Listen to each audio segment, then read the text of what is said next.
Just how sophisticated is this? Because there's much reports that actually they're getting behind the encryption. Are they really? Yeah, I mean, I think we are uncertain about what indeed they have right now. What it appears is that they have information from the CIA on their hacking techniques and what they're doing to take advantage to exploit various devices and various programs. What I think is also going to be interesting is to find out how indeed they found this information, because it seems to be that they have somebody on the inside.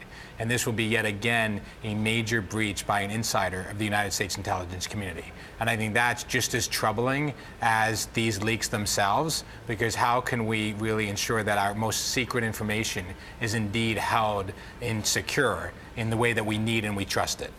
I mean, suddenly it begs the question, Alex, whether classified information is going to remain classified here on out.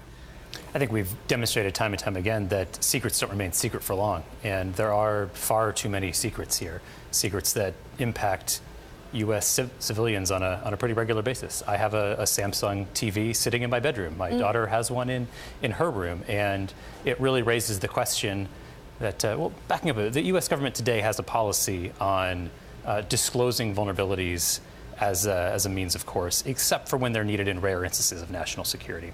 And this seems to have been not honoring that agreement, this hoarding of vulnerabilities that impact criminals in some cases, but far more law-abiding citizens than not. And when those vulnerabilities aren't disclosed or brought to the public, they put us all at risk. And so, the possibility, the realms of possibility, had you always assumed, Brian, that this was possible by the CIA, that they were able to get through the encryption and we just weren't being told about it? I think that we should all believe that they are trying their best to defeat our most advanced technical means, because it's in our interest. In fact, as a U.S. citizen, while on one hand this may scare you, on the other hand, you may also want your intelligence community to have the capabilities to indeed find out information that may be in the hand of an adversary. And so, in one sense, you applaud their ingenuity.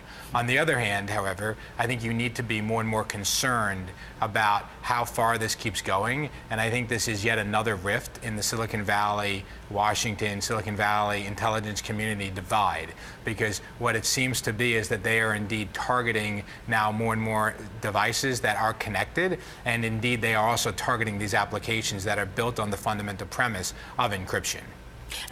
Alex, you've got a bug bounty platform. That's what HackerOne is. It's connecting the community with sort of ethical hackers to strain some of the underlying technology that they offer. Are companies like Facebook, where you used to work, which owns WhatsApp and the like, actually pouring enough in terms of their own R&D to ensure that they're able to combat the learnings of the CIA in this respect? Yeah.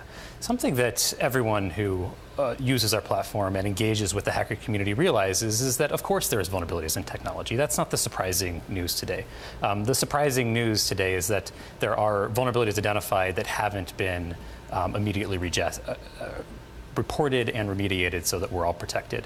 Many organizations take those steps to try to identify as many as possible, but nobody believes that they have found them all, or that they're the only ones who have found them, which to me is the most egregious part of this whole experience. It takes a certain amount of arrogance to believe that once you've found a vulnerability that you are the only one who has found that vulnerability, or the only one capable of identifying that vulnerability. I think what's really notable about this particular revelation from WikiLeaks is the documents show the tools were being used 2013 to 2016. This is really recent. Yes.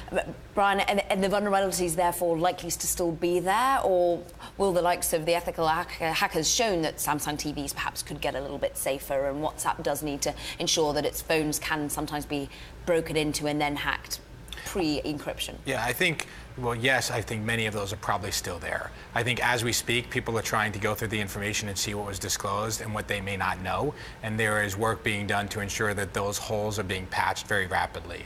But I think the other interesting angle that we should talk about is the continuum of what this leak means. I mean, what we're seeking is, it's no longer leaking information to an enterprising reporter.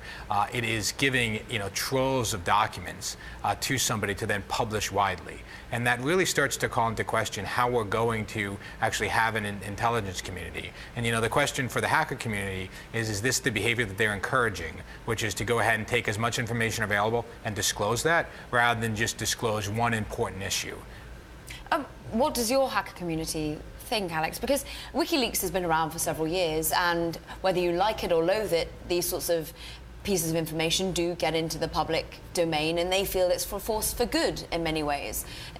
What do the hacker community believe? Do they believe that this is the way to go about the disclosure guidelines on HackerOne are very explicit. If you're in possession of a vulnerability, the very first step you should take is get it into the hands of the vendor or the manufacturer who is capable of fixing and eliminating that vulnerability. I would encourage the CIA and the US government to do the same as frequently as possible. And now it's clear that this information has leaked and is in the hands of other people. Like, at least WikiLeaks at this point very probably has access to these vulnerabilities or these cyber weapons, and I would encourage them to follow the same practices of immediately disclosing those vulnerabilities so that we can be protected from them.